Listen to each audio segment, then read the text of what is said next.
What's up, y'all? My name is Ian Champion, Man United fan Edwards, Carabao Cup Kings for life, or at least for this year. And yeah, I'm here, and I'm glad we won that game. We're gonna talk about Manchester. I can't even say it. Manchester. I wasn't even drinking to celebrate. We're gonna talk about Manchester United versus Newcastle at Wembley and the Carabao Cup final. We're going to talk about Leeds, Southampton. We're going to talk about Chelsea versus Spurs, and will Graham Potter be fired by the time this podcast is over, and how Neil is feeling. We're going to talk about Arsenal, right, trying to stay ahead of Man City on points. Man City, like, shaking off their 2 draws in a row. Who did they pump? I can't remember who Man City pumped. They pumped Bournemouth hard. And, they got some midweek games in the FA Cup. United are back at it again. But and then Martin might join us. If you're watching on YouTube, like and subscribe, comment, we'll respond. I say that every week. Sometimes I do. A lot of times I don't, but I will get back to that. But we got 2 of our regular co-hosts. Give it up for Neil Chakravarty, stand-up comic, Chelsea fan, who I just wanted to come on the podcast to see if he was alive based on how the results been going. So it's good to see him in a white shirt, chilling. What's up, man? You good? I'm good. I'm wearing the colors of surrender. Seems to be the right way to go. Yeah, you haven't worn any Chelsea paraphernalia in a minute. No merch. You don't. I actually have a Kai Havertz shirt right underneath, but it's time to hide it up. That's how optimistic you were when you first got him. You got that shirt. I know you didn't just get that shirt recently. This was after the Champions League, because it actually has the winning goal from the Champions League, the way he takes the ball off Edison lying on the floor. Mm-hmm. His only goal, probably, since that. For a while, yeah. For a minute. And then we got Lee Hudson, stand-up comic from England, Southampton fan, who's actually in LA. What up, fam? Yeah, I'm like a block away from you right now. Yeah, I know you're in a hotel room a block away from me. It's hilarious. But we're all going to get together for a Thursday podcast on March 2nd, and we're going to go in studio and do it there at All Things Comedy. So right now, whole crew together. Yeah, the whole crew. And speaking of the crew together, what questions you asked me earlier, Neil? I was like, who was waiting where for whom? So you want to start this, Lee? Yeah, so like in the chat, we've been talking about watching the Spurs-Chelsea game at your place. Right. And the kickoff, because it was the early kickoff, it was 5:30 a.m. Right. that the game started. So messages are going back and forth. I was like, are we still on for this? What time should we meet? And Martin was like, yeah, let's meet 5:20. So literally, I got to your place just as Martin was arriving as well. Oh, shit. Martin was trying to buzz you. He was trying to call you. He was trying to text you. And I looked, and the last message I had from you was at like almost 2 a.m. So I was like, he hasn't slept. Oh, yeah. Like, but that's also Ian. But Ian also, like, he never sleeps. So yeah. I was like, he's definitely. I never sleep. Until when they got to my door. I was definitely sleeping. Martin was like, I've had to wait on this doorstep before, but never for more than. Martin was like, but never for more than like 10 minutes. Yeah, he's right. He's correct. He's absolutely correct. Yeah, and we got like, we were both just. I mean, obviously, I'd never met Martin in person before, so we were just standing on your doorstep getting acquainted. And we were like kind of following the game on our phones. It got to like 30 something minutes in, and we were like, I don't think he's answering anytime soon. So me and Martin just walked to a Starbucks and got a coffee and had some breakfast. And then he finally got the message from you, like, oh shit, I'm awake now. And then we came round and watched we rewound the game and watched it. And then a bit of the United Newcastle game as well. So oh damn. Yeah, it was a fun morning eventually. Yeah, eventually. This is where I fucked up. I fucked up when I decided to sleep in my bed because normally when I go to bed that late, first of all, normally I go to bed later, you know, After the game. and before the game. Like, so last night I went to bed, like that text you got around 2 a.m. I was like, oh shit, I could sleep for 3 hours. So I was like, I might as well get a comfortable 3 hours. But normally I don't risk getting a comfortable 3 hours. Normally I just sleep on the couch because it's not as comfortable. It's hard to oversleep on the couch. It's hard. Yeah. So, but the bed, it's a sleep number, and I that shit was set too perfect. So Memory foam, bro. Yeah, I was out. Like you forced me to spend quality time with Martin. The only way that was gonna happen. No one wanted to do that. Imagine, like, the first time you're meeting Martin, you're like, it's 5:30 a.m. 5:30 a.m. outside my house. In the cold. Nice. In the cold. Yeah, because LA is not warm. Yeah. Oh yeah. Just the two of us looking at a fallen tree, wondering if Ian was underneath it somewhere. There's like a huge fallen tree on his street, and we were like, maybe he's under there. Yo, you know what's crazy about that fallen tree, right? So it's been there for 2 days. So then after you guys left, right, I was like, all right, let me go to the gym and listen to all the podcasts about the game and, you know, the post game. So I went out, walked out there. And you know, there's a car under that tree, crushed. Oh, shit. I didn't know there was a car there for 2 days. There's a car complete, a brand new Kia. Oh, damn. Like, it's like when they take it to the junkyard, you know, when they mush it into a box, they don't have to do that shit. It's already done. And it's like right under there. And a lot of people didn't know that until all the neighbors been coming by to check it out, been meeting people over by the fallen tree. It's crazy. So, yeah. But yeah, sorry about that, man. Again, man, I overslept. So good. We got in eventually. Yeah, you got in, yeah. And then, so we got to see the Chelsea game, which we'll get to. But before that, I guess we will discuss. So you guys didn't watch it in real time. You guys watched it. You guys replayed that thing? Yeah, because when they came over, there was one half left. So the option was to watch that half, or they just stop checking in on your phones, which I'm sure Martin didn't. And let's watch the first half and then the second half without knowing anything. Yeah. And so we watched the full game. Yeah. So, yeah. But I guess we'll go to the Carabao Cup final. Manchester United versus Newcastle. Manchester United are the kings of the Carabao Cup, the emperors, the dukes, the chancellors, the grand wizards, whatever, you know. I'm just glad that we won and we didn't lose. And it's just, I don't even know if I have a lot to say about the game. It's the vibes that's like just so important. Like to see Casemiro and Varane celebrating like it's the first thing they've ever won. Like, I watch Real Madrid, right? I watch Real Madrid.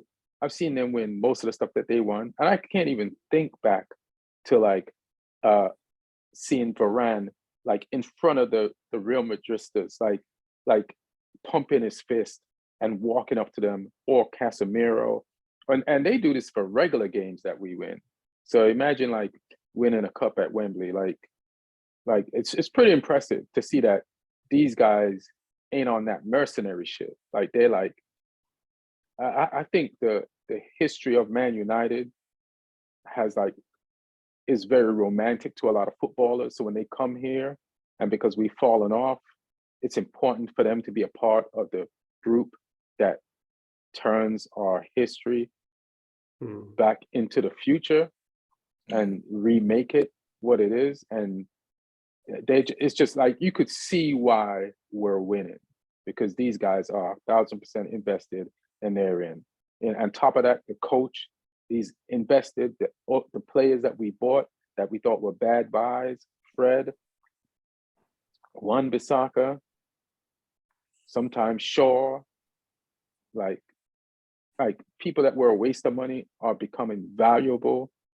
Like I wouldn't want to put Sancho in that, but he just didn't have a good year last year.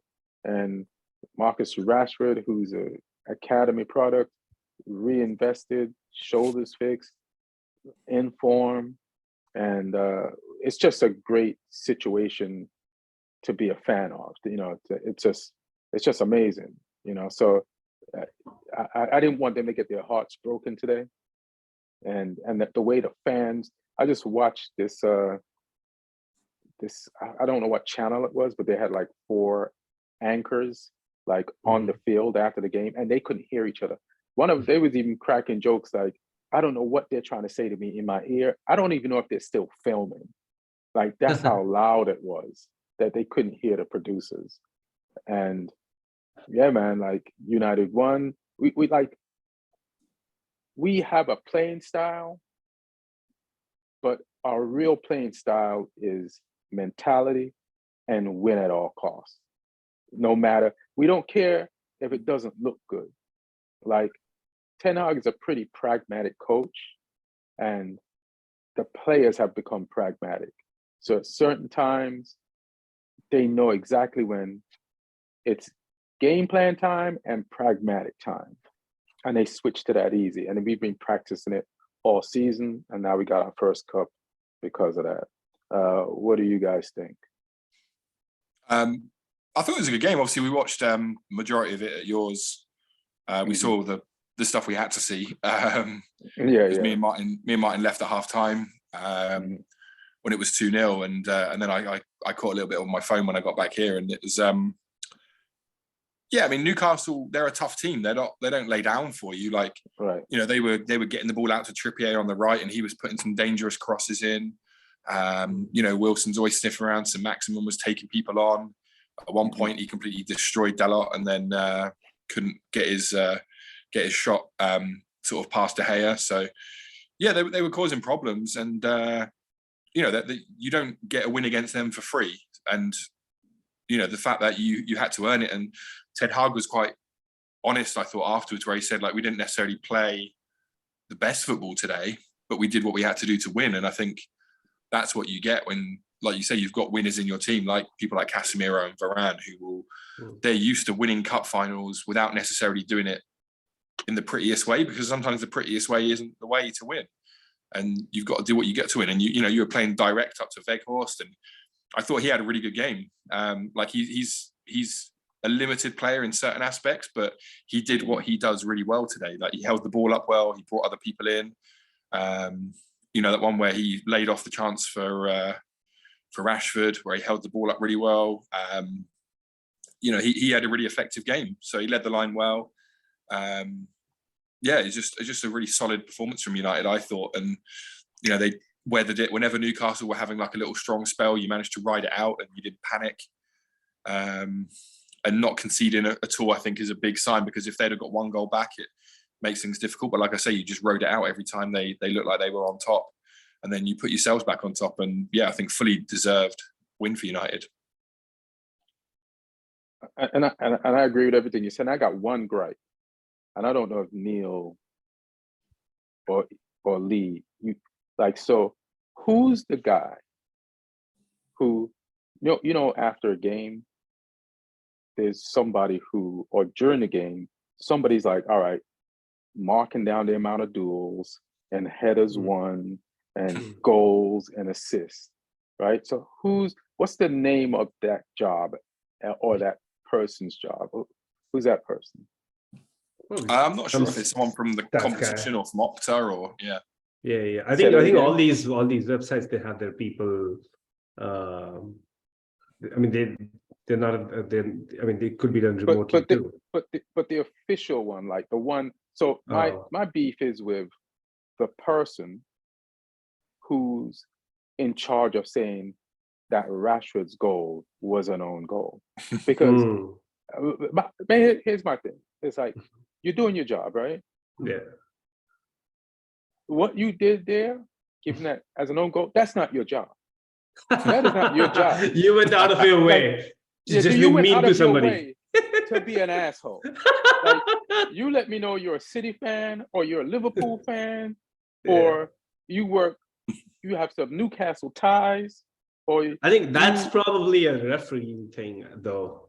so Probably not as that's the guys in the VAR booth. Like, whose job is that to be like, let me spend some time looking at this footage to take this goal away and blame it on a defender? Like I wouldn't even have thought to be, nobody thought in the world to say, let me see this 20 more times to prove this not Marcus Rashford goal. And that's my beef. Like, what an asshole. What an asshole. I think just trying to be nice to Mr. Carius, who hasn't played football in a bit. You could I always still thought say it's a deflection. I always thought if the shot's on target and it takes a deflection, it still counts as the player's goal. It's only if the ball's going to go off target and the touch takes it towards goal when it wouldn't have gone towards goal. I guess what they're saying is that it wasn't on target then, which is weird because the angle, I guess there's some way you can like extrapolate the line of the trajectory of the ball and see if it's actually going to go on target or not. But so maybe it was like very, but as you said, like it was must have been a very marginal thing. It couldn't have missed the target by a lot. It's just some shit you didn't have to do today. Like, you get in more trouble pointing it out than you would not point it out. It's still a goal. It doesn't change the results. But to like Weghorst, like, loses his assist. Marcus Rashford loses scoring, like being the leading scorer and scoring in a cup final. It's like, it's just gonna say OG, and that was way more than an OG. Like, him and Weghorst like built that from like the beginning of the final third into the back of the net. And it's like, what about all that effort? That's a part of the goal too. So yeah, I need to find that guy. You know, the footage that's on the internet of those female soccer players in Africa, I think, chasing the ref. Oh yeah. They need to chase this dude. He needs to be chased so he doesn't go above and beyond to be an asshole anymore. So that is dead wrong what he did. I don't know if you watched the game, Neil, after the Chelsea game. I don't know what your state was. So yeah, I just went back to sleep. The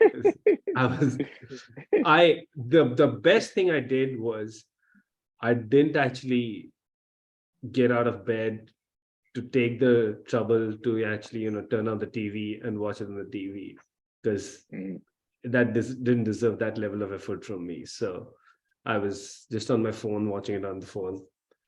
But yeah, after the game, I didn't really have the heart to sit through and watch either Newcastle or Manchester United lift a trophy.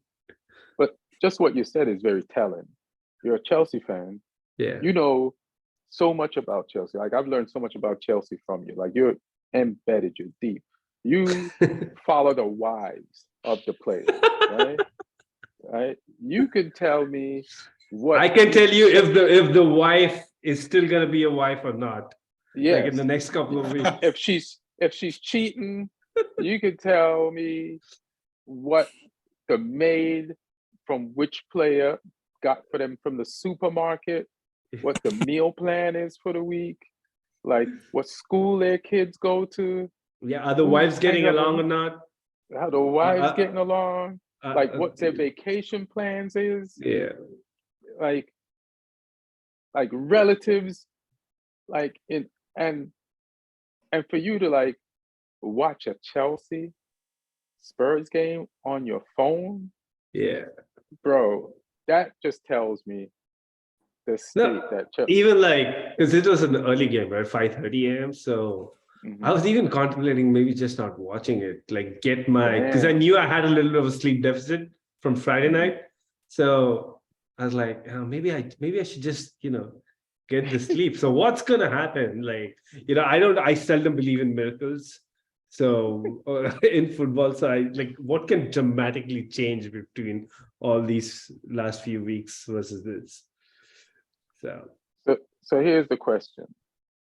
Do you think Potter should be relieved of his duties as gaffer of Chelsea?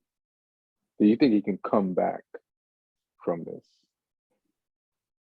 Come back to what? Like, we haven't seen what a good Potter side at Chelsea is. You know, like when the whole Tuchel, obviously he was not fired for results, right? But if you go previously, like Lampard, I didn't want Lampard to be fired because I'd seen a good Chelsea under Lampard. So I still had the hope, like, okay, you know, maybe these things get figured out. People come back from injuries, you know, we can go back to what we were. Conte similarly, like, you know, we've seen good Chelsea under Conte, but like Potter's never really won me or anybody in the fan base over in the first place. So this is a very easy, you know, washing of the hands as fans for us to do. Like there's no part of the fan base that's like, no, you know, you still believe in Potter, because the still word is just not applicable in this context. So part of me thinks like, you know, the season's already gone. So it is. So what's the point even sacking him? You probably have a better chance of landing a top manager in the summer anyway. So not if you're in the championship with us. Yeah, true. Yeah, I really don't know. It's also like difficult, right? Because these are new owners. We don't know their mentality when it comes to something like sackings. But what do you think? What's your call now? Because I know before you were like, you hated the constant changing of the managers. And I'm down with you too. I agree with it too. But then the Southampton thing at home last week, and then it's almost like when a coach is doing bad, they can normally pull out the win that they're least likely to get. And he didn't even do that today. You know, he didn't even buy himself another game today. And even performances wise, because I was pretty upbeat about our performances, you know, the last 6 games before today. But even that have become like scratch. Like it's like almost like 1 step forward, 2 steps back. So today, for example, performance wise, it was terrible. Against Southampton, first half was terrible. West Ham, second half was terrible. So even performance-wise, like there's not a lot of consistency. So like players like Felix and Enzo Fernandez, who came in, they looked really good in their first game. Even they look poor. Like, so half of me is thinking that players are getting progressively worse the more time they spend under Potter's coaching. So I don't know. Yeah, I guess I'm just past caring. Like if they sack him, great. If they don't sack him, I'm willing to wait till the end of the season. I would sack him for him, just to save. Like any more losing, people are going to start doubting him for other jobs. Now, I think they won't. Like he did enough at Brighton Hove, and people really kind of understand the situation. But listen, man, he lost today to a guy like the assistant coach for Conte, who he coached against today, has more wins this year in way less games than Potter. Yeah. And I don't even know the guy. Like I don't even know his name. I looked it up. It was like Christian something. I was trying to remember it. But if he keeps getting results like this, I'll know it. You know. Yeah. You know, Tottenham stays top 4 and Conte's ill still, then we'll know it. But yeah, it was a pretty terrible performance by us. I think first half, even Spurs were not really at the races, so it kind of camouflaged how bad we were. But the second half, they turned out we did not. And this is another thing, like if we come back out of after a halftime break, dressing room talk, and we always look bad. Like I don't know what Potter says in the dressing room that it actually has the opposite effect of what you think spending time with the manager would. Well, you've seen his press conferences, so you can get a good idea from that. Yeah, that's something that's been getting on my nerves too. But I also feel like no manager really looks good when the team is not doing well. Like Right. even somebody like Klopp, he sounds really terrible when he's giving out press conferences after losing. So yeah, he Potter said this crazy thing today after the press conference. I don't know if you heard. He said, well, even we're talking about it in the lead up to the game, watching the Arsenal All or Nothing, and Mikel Arteta, he was under so much pressure, he could have been sacked, but things change eventually, and you look now where he is. I'm like, why are you watching Amazon document? That's for us. Why are you in the biggest job of your career, and like the biggest spotlight that's ever been on you? Why are you watching sports documentaries of your peers? I know. Next thing, We want you to be better than Arteta. Does he ever?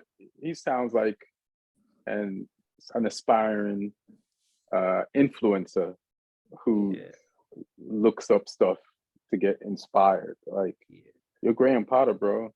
You did it at Brighton Hove. Now you're running Chelsea, and you should just, it's kind of weird. Lee, what you saw that game? What's your thoughts on it? Yeah, I mean, like Neil said, I don't think Spurs were that great in the first half. They stepped up a little bit in the second half. There were individuals who had really good games for Spurs, I thought. Like Emerson Royale's form has been good recently. He was a threat down the right. Harry Kane, I thought, had a good game. His range of 100%. Passing and bringing other people into play. And Skip in midfield, like not just the goal, but he was working his ass off. So Spurs had some good performances. And Chelsea, like the thing is with Spurs, although there were some players who played better than others, they played like a team. Whereas Chelsea just don't look like a team to me. They just look like a collection of players that are just out there trying to do something. And, like Fernandes, I didn't really know he was in the game much. Occasionally he would pull off like one of these great diagonal passes. Like his range of passing is phenomenal, but he didn't really do much else. And I thought it was strange that Potter didn't bring on, well, he was only looking to bring on Mudryk and Aubameyang in the 81st minute when it was 1-0 down. And then just as he was getting those guys off the bench, the second goal went in and it's pointless. Yeah. It's like, why are you only putting some pace into your attack in the 81st minute when you're 1-0 down? Why aren't you doing that 15 minutes earlier and giving those players a chance to get into the game and make a difference? So I thought that was strange from a tactical point of view, only putting those guys in then. Also, playing Havertz as a number 9 against a team that play with 3 centre-backs is pointless, in my opinion. It was, Chelsea just don't look like a team right now. I think that would be the biggest concern for me if I was a Chelsea fan, that it's just a collection of individuals and, just that lack of goal threat as well. Like two games back-to-back, shutouts for them at the attacking end is pretty bad going. I don't know if I can't remember what they did the game before they played us. Did you score in that one? No. Oh, wow. So it's more than 2 then. Yeah, it's 3 games. Well, we've scored 1 goal in 6 games. That's just crazy. I mean, yeah, Ollie Watkins is having a better run in the last 5 games than the entire Chelsea team. Yeah. Like he scored 5 in a row. Today, like you guys didn't win any 50-50s from what I remember. There was no intensity. It's like your players looked like they were involved in the youngest testimonial in the history of testimonials. Like they were doing their testimonial now before they retire, like in the middle of a season in an actual game where they're supposed to be trying to win. Yeah, I couldn't put my finger on that game. Like Lee said, like there were good individual performances. You can pick out people from Spurs, and there were some moments here and there from other players. I don't know why your coach plays Sterling on the right. That's weird. And then put Mount in to do what? Like I think he tried to do like a diamond at some point because he got Zakaria in, put him as a holding midfielder, and then had Enzo and Mount as the 2 8s. Who and Mount? And then Enzo Fernandez. Okay. And Mount as the 2 8s, and João Felix remained as the number 10. So but it was just, again, like there's no consistency in how we are trying to play. He's settled on the 4-2-3-1 as a starting position, but the fact that we are using Havertz as the number 9, and he's never really available in those positions when you're trying to get a move going. He's almost always behind a few of the players, so there is no focal point, and we're trying to have everything go through João Felix, and he's getting doubled up, and he's also not been in good form. Like after the first couple of games, he's been in really bad form too. So like this, I think Sterling was the lone, he was looking good today. He had a couple of really good moments. He could have also, if he had a little bit more power through to his shot, at least he's tested Foster. Did he start on the left or on the right? He started on the left, yeah. And then he's doing good, and then Potter's like, let's move him to the right, so he won't do good.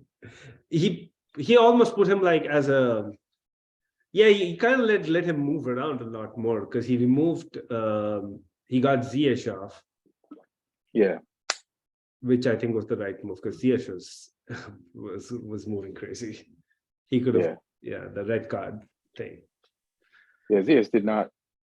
He just doesn't seem happy there. He knows it's just one of those things when you're stuck in this rut, in this thing, and it's like, I can't. But like get that's out of it. everybody, like the entire team. This is not a happy place to be at. Like right now, Chelsea, any of the players there, the staff, I'm pretty sure it's not a happy place. So it's affecting everybody's game. Like even Reece James, who's usually pretty solid, he's not looked that great after coming back from injury. So it's everybody's being pulled down right now. The only person that looks happy is Ted Bowley in the stands, as if he doesn't understand how football works. He might, the way he watches the game, like I never see, if somebody scores against your team, they'll flash to the owner or the coach to see their reaction of loss. And maybe they haven't flashed to him at those moments, but when they flash to him, there is no sign of loss, almost as if he doesn't understand how the game of football works. He might believe that if you get scored on, you're winning. That's the way, like, they show him in the stands. But yeah, man, you guys, I don't know what you're doing. I don't know what Potter's doing. I like Potter, but I can't call it, fam. So good luck with Chelsea. I mean, I think on the balance of things, I think he needs to go. But I don't know if he will go, because Todd Bowley made this big decision to sack Tuchel and get him in. It was his, like, the ownership's personal choice, right, to get him in. He's their man, and they also paid a lot to get rid of Tuchel, to get Potter from Brighton, and they've put him on a 5-year contract worth 60 million. So the payout to get rid of Potter is going to be 60 million. So it's not going to be easy financial decision to make. So they might just double down on it. And you might have to leave him there for 2 years to turn this around, no matter what the results are. But that's been the rhetoric all along, that they are willing to give Potter a full season after the full preseason. It's tough, because if he doesn't turn it around now, in the next season, those players, they'd be like lost. They won't be into him. This is a dangerous game. Yeah, it's a dangerous game. Lee, you want to talk about Leeds versus Southampton? What happened, fam? Not really, no. I don't really want to talk about it.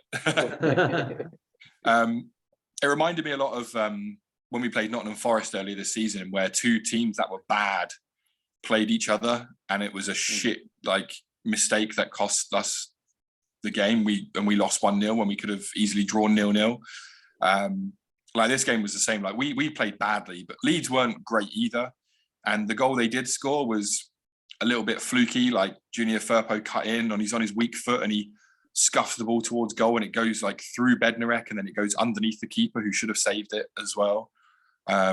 Like, it was a really scrappy goal, and Leeds did just about enough to, like, they had more of the ball than us. They created a little bit more than us. And like I say, they weren't great, but I mean, they put the ball in the net, so they deserve the win. And we were just bad. We never really looked like troubling them that much. We've got no goals in the team right now, which is a huge concern because, you know, we're relying on a Ward-Prowse set piece most of the time, and we don't really have anyone else that's stepping up at the moment and scoring consistently. And if you don't have a goal scorer in your team, like, at all, it could be a centre forward, it could be a winger, whatever, like, then you're going to have problems. Like, no one in our team is looking like they're going to get in double figures for goals, other than maybe Ward-Prowse. So it's difficult. We're just not a good team right now. And yeah, I mean, watching Danny Ings scoring a couple of goals for West Ham was painful, because that's the sort of player we need right now, someone that's going to step up and take chances. So we just haven't got the players who are doing that. Paul Onuachu, who we bought from Genk, the top scorer in the Belgian league. He's a big 6'7" guy, but we're not really giving him any service. We haven't really figured out how to use him yet because the players aren't used to that, and he's not used to the league. So, you know, by the time he settles in and starts scoring goals, it's probably going to be too late at the moment, because it's not one of those players who's transitioning quickly. Orsic, who we signed from Dinamo Zagreb, who's a good finisher. He's not even in the squads at the moment. I don't know if he's unfit or just not fitting in. I don't know what's happening there. So yeah, we're a bit of a mess, and this has been our problem all season, is that whenever we win a game, we don't win the next game.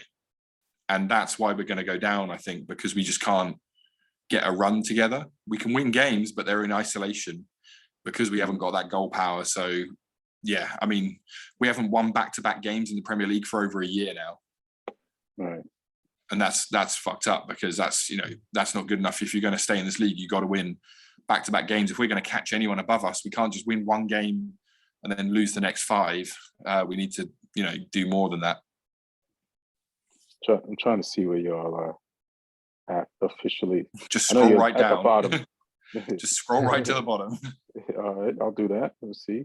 Keep going. Keep going. Keep going. All right. I mean,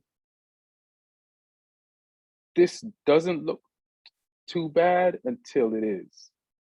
Because, again, you didn't win today, but your 2 wins, 6 points out of being 14th.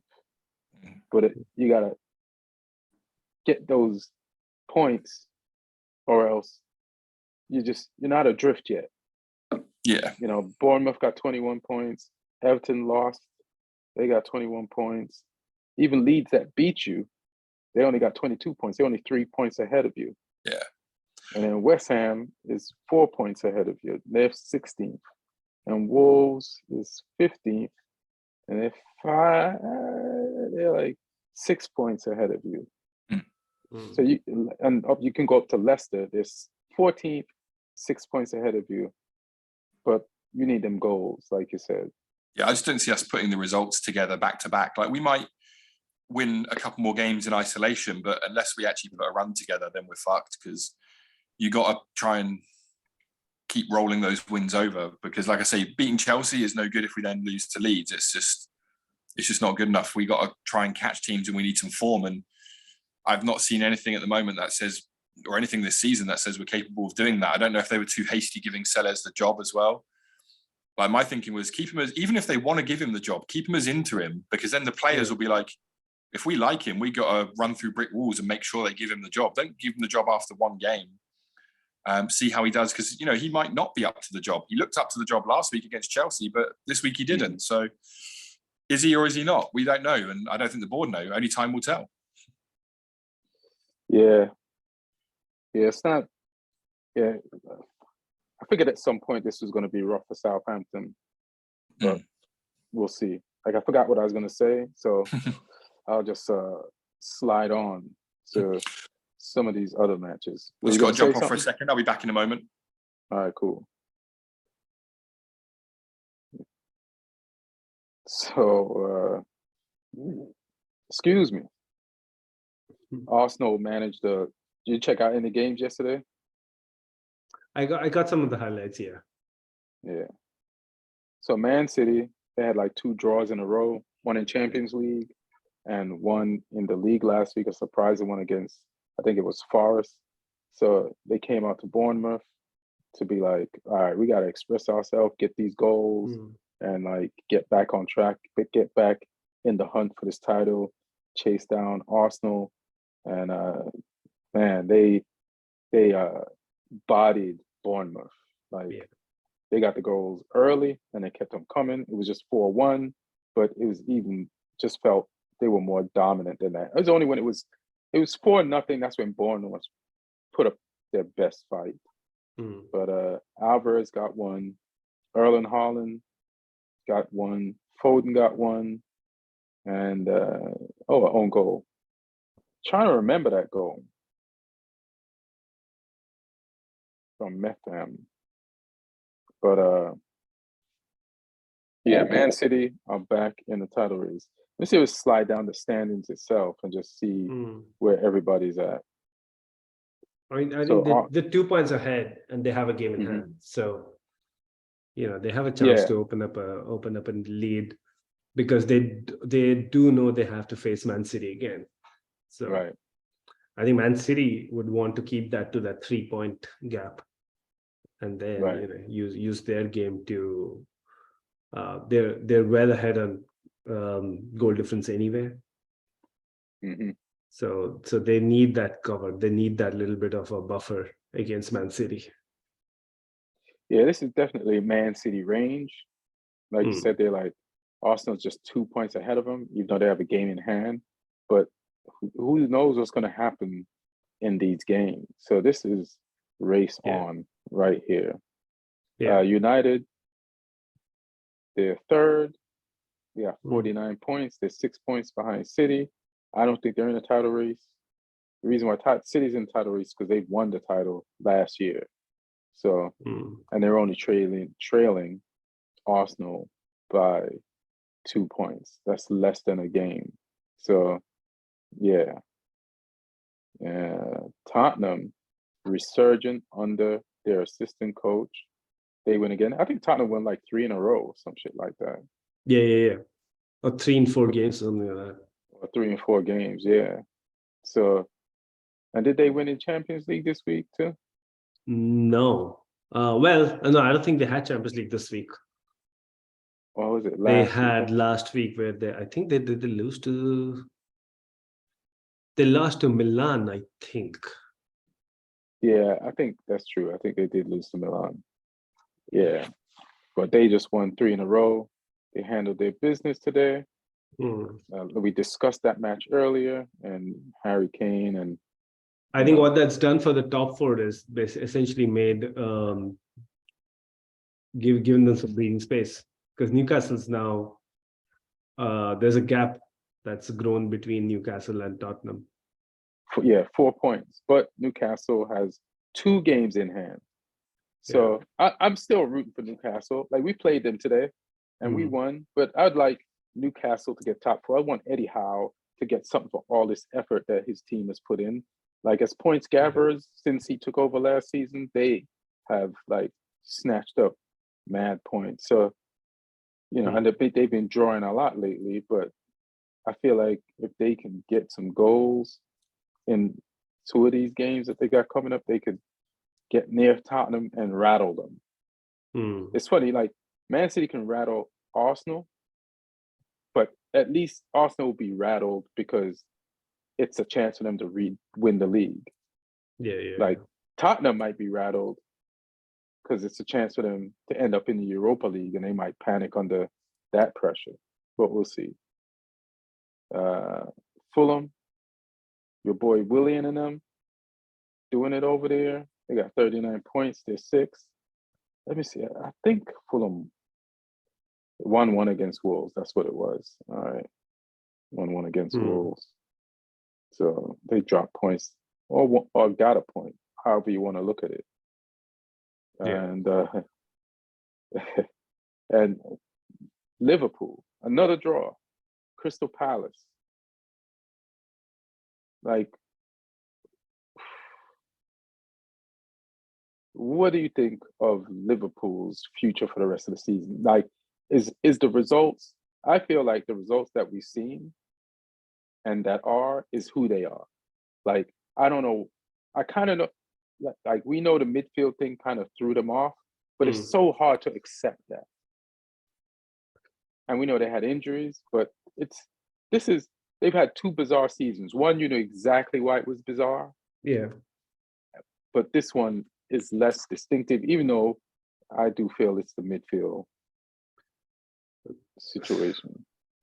The thing with the Liverpool's, I feel like they still, they like the wheels haven't I think from their standards, they have fallen off a bit, but they're going through a season where it's not going to be like 8th or 9th place. I think they are going to finish in the top 6 eventually. You think so? Yeah. I do think they're going to finish in the top 6. Now, the question is, can they make a late charge to finish in the top 4? Because that gap is now pretty significant, and they're Liverpool are not showing any consistency either.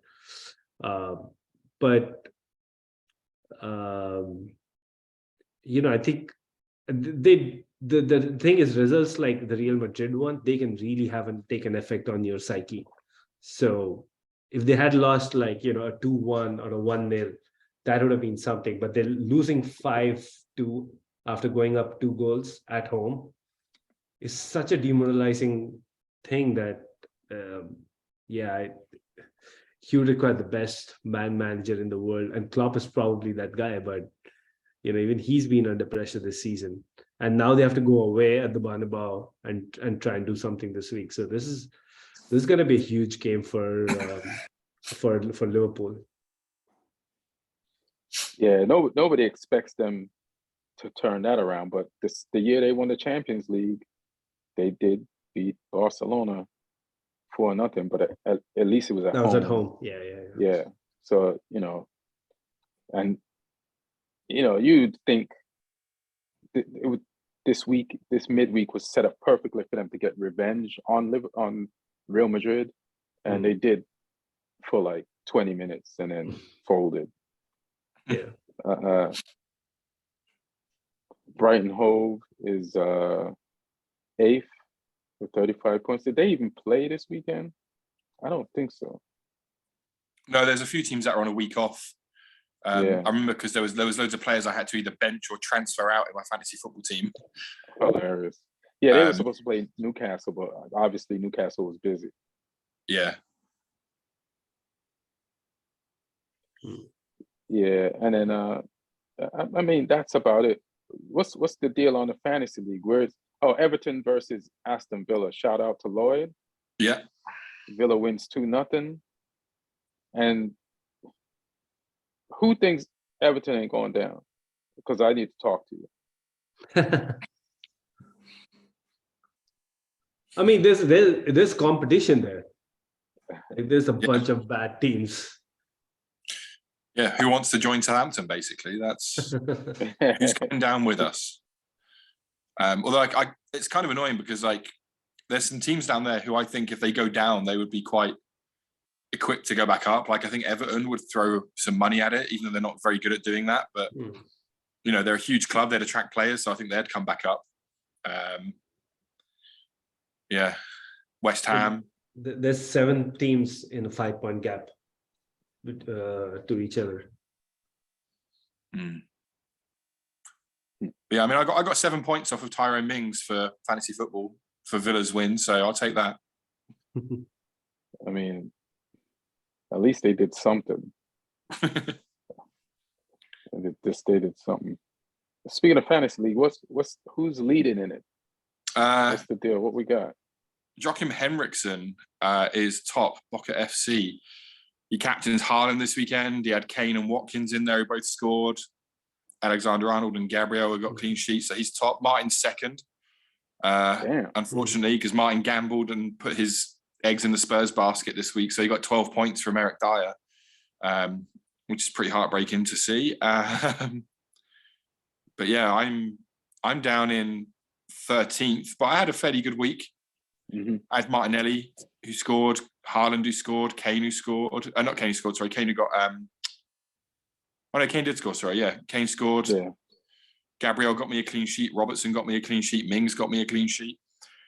I've stuck with Edison in goal, which is annoying because Man City always seem to concede one at the moment. Even when they smash a team like Bournemouth, they concede a goal. Mm-hmm. It's like, what are you doing? So I need to get him out. But yeah, you guys, Neil is down in 29th out of 34. And Ian, you're 31 out of 34 right now. You're the lowest of the podcast. Oh. Say that again.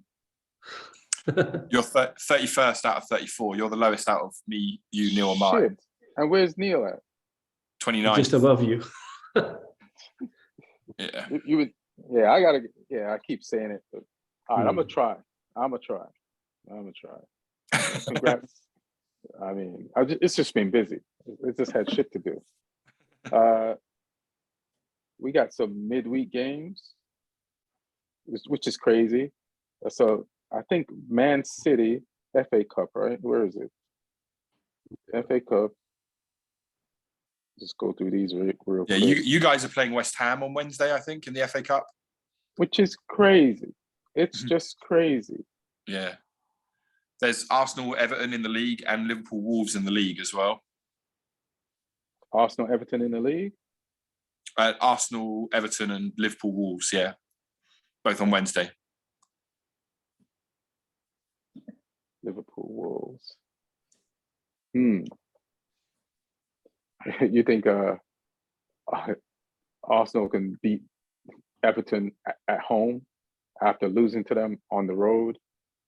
They probably will get the revenge on that. Yeah, I think so. Does anybody here still think Arsenal can win the league? Yeah. I mean, yeah, they can. Because City has shown flashes of inconsistency too, so it's a two-horse race. So. Yeah, I wouldn't bet on them. I still feel City are the favorites at this stage, but I don't think Arsenal are very far behind either. Yeah, me neither. I still think City can clinch it, but they have shown me some inconsistency that I'm not used to. So that, it makes me shut up and just like, let me just watch this play out. I don't want to like just be guessing. Man City got it easy when they got Bristol on Tuesday. Like, so that's good for them. But United has a Premier League team, West Ham.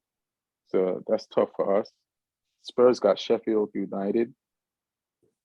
But that's Wednesday, March 1st. Okay. So that's this. Yeah, that is this week. February is apparently, Black History Month is apparently ending really fast. So yeah, I figure like that's pretty much it for the week.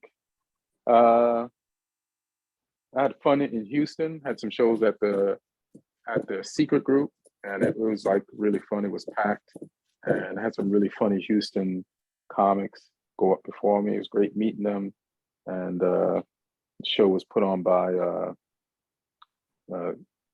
Comedy Hub Houston. My homeboy Eddie, that's his shit, and he does a good job. So thank you everybody who came out and who pays attention to soccer, the podcast. Thank you. And I got some shows coming up. So check my Instagram at Ian Edwards Comic.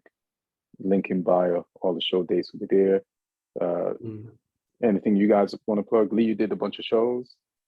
Yeah, I did some shows so far. They've been fun. On Tuesday, I'm at the Lyric Hyperion at 8 p.m. and then Roast Battle at the Comedy Store at 11 p.m. So, yeah, 2 spots Tuesday. That's the rest of my stuff at the moment. Trying to get some more stuff sorted. But, yeah, it'll all go on my Instagram, Lee Hudson Comedy. What you're doing, Neil? I am keeping my mouth shut a little bit. Not really getting dragged into a lot of conversation. Are people coming for you on there? Or not? No, not really. I think people realize not to kick it down when he's down. Oh man. I mean, yeah, when Chelsea's doing good, you're not like an overbearing asshole about it anyway. You're actually the one that kicks Chelsea when they're up. So that's the good thing. Yeah, Martin was gonna try to join, but I'm surprised Martin wasn't here. Oh, he's saying a lot of shit in the chat. Yeah. Yeah, well, you have to face him Thursday. Oh yeah, we're all gonna be there Thursday. But by Thursday, maybe Spurs loses to Sheffield United on Wednesday, and you could laugh at him Fingers about crossed. that. Oh, I didn't realize it was this Thursday. All right. Yeah, that's cool. Yeah, it's this Thursday. Chelsea might have a new matchup by then. Yeah. Maybe you'll celebrate that and be looking forward to the new manager bounce. Yeah. All right. Yeah. But yeah, it was good seeing you eventually this morning, Lee. My bad again. Damn. I'm just glad you weren't under that tree. That's me too, fam. Yeah. I met the guy whose son's car is under that tree, and it's like a older gentleman. It's his son's new car, and I guess they live on the block. And I just keep thinking about like this area. Parking spaces are so coveted that he probably got that spot in the middle of the night ahead of someone. And the person that didn't get that spot, like, shit, I got to drive around for an hour more to find a spot. And parking stuff at your place. Do you think do you think LA parking enforcement have still tried to ticket the car? Absolutely. They're gonna give the tree a ticket. Yeah, wrong side of the road on the on a Wednesday. Yeah. Tree, you've been here a while. You know the parking rules and regulations of all people. You know you shouldn't be laying across the street like this at this time. So yeah, 100%. Yeah, man. But thank y'all for joining. Neil, stay strong. You know what I mean? It's not even fun to try to throw jabs or nothing. I'd rather make fun of Chelsea. It's unfathomable what's happening. So I don't even really know what to say. And the memes just say it all. The sad part is it seems like the manager doesn't either. So like if Graham Potter was on this podcast, he wouldn't be saying things very different from what I'm saying. It's fine, Neil. We can have a cry together on Thursday. Yeah. Hilarious. Yeah. Chelsea might have a new manager by then because the Dortmund game is going to be done. And if you're knocked out of the Champions League, then that's I feel like that's a defining moment in the season. It's the most hopeful I've heard you sound this podcast. So it sounds like you're actually hoping whatever needs to happen for Potter to be gone, you're down. Even if it's more losses, it sounds like no, not really. I still want Chelsea to win matches, but it's just that because I don't even know what's the alternative out there. Pochettino. See, that's when I start going Potter in again. I mean, for real? He's probably better than Potter right now, but because we're so bad. But yeah, I'm not never been a big Pochettino fan either. I think you should be now. I think I'm the guy that never wanted him at United. So I don't think he's like your ultimate answer. But But that's where I don't want to get. But yeah, right. So I don't want us to just get a manager just because he's better than Potter. Well, you got a manager because he was worse than Tuchel. So why don't you just get one because he's better than Potter? I would just say, swallow your pride and go back knocking at Thomas Tuchel's door. He might be, and Tuchel's like, no, stop touching me, get off me. I'm just Neil will never be over Tuchel. Yeah, because it finished before it was supposed to. Well, and for Tuchel, maybe it's best that it is that way. Like he's this person that Chelsea fans will almost love, almost as much, in a distant way, as a distant degree, as much as they love Abramovich. You know what I'm saying? I thought you were going to say Mourinho. I feel like, how much do y'all love Mourinho? A lot, but then it kind of soured because I feel like the last decade of inconsistency at Chelsea has a lot to do with Mourinho's second time. Mm. And the fact that he then took the Tottenham job, that didn't help. Right. And so yeah, but yeah, you're right. Like Thomas Tuchel, he left when he was, he was universally adored. So yeah, maybe he Yeah, doesn't he's want the to one come that back. got away. Yeah. Yeah, he's the one that got away. Mm. Well, all right, guys. Thanks everybody for watching and listening. Like and subscribe. Rate us on all the audio platforms. We love you. Be good. And congratulations, Manchester United. We won something. And I really A appreciate first trophy in that. 6 years. No, that's a big deal. Yeah. I think it's a It great is, start to the Ten Hag era. Yeah, it's a great start to the Ten Hag. And I was saying it last week. Like, it's great for the fans to be in love with the same people they hated. That is fucking amazing. Like, everybody was written off that was on that team from the last 2 years, and the fans just hated them. And then to celebrate, like Maguire did something smart today. Like, he's the captain, so it's weird. He came on for like 5 minutes. Bruno was captain the whole shit. His heat map is all over the place. But because Maguire has not been officially relieved of his duties as captain, like he's walking up the stairs first. But Maguire did something smart. When he was trying to pick up the trophy, he whispered to Bruno something. And I'm like, he better be telling it, Bruno, let's lift this together. And that's exactly what they did. And that's great optics and self-awareness and proof that Maguire's not totally tone deaf.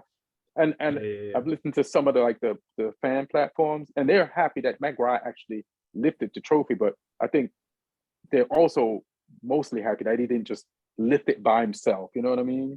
Like Bruno had one hand on, like he knows what the deal is. So it's just good. Like, motherfuckers is like, with an agenda is like, that Fred. Yeah. You know? And I don't think Graham Souness would ever apologize for calling Casemiro Steady Eddie. Yeah. But I actually feel like I feel like that's the one trick that we missed. Casemiro was on the market. We should have gone for him. You know, I keep saying goodbye, but just one more thing. This is a thought I had earlier. Sorry. This is a thought I had earlier. You know, when people talk about United, they talk about like the Ronaldo thing, Rashford being late and then being benched for a game, and then and they talk about the horrible start with the 2 losses. But nobody was thrilled with our summer transfer window. Nobody. Like, every other team we were envious of. Nobody said our transfer window was great. Everybody was mad at our board. And this is before, like, we wanted sales, and everybody's mad at the Glazers, which they definitely have a right to be. And we did not get our top choices. Like, Casemiro was some last minute, pull a rabbit out your ass thing. That he's playing like he was the first choice. So that's how pretty amazing Ten Hag is. Like he's like, you know, black people like, what we're getting the pig, or we're gonna make chitlins out of this shit. This motherfucker's making chitlins. You know, he's making delicacies out of, like, I'm not calling Casemiro a scrap, but like, we're not getting some of the first choice things. We got Weghorst. Yeah. We got a Weghorst, bro. He just won a championship and he had an assist that was taken away. But yeah, so that's just good. That's how good Ten Hag is. And that's it. Right. All right. Enjoy the party tonight, Lee. Cheers, Woody. All right. All right. Okay.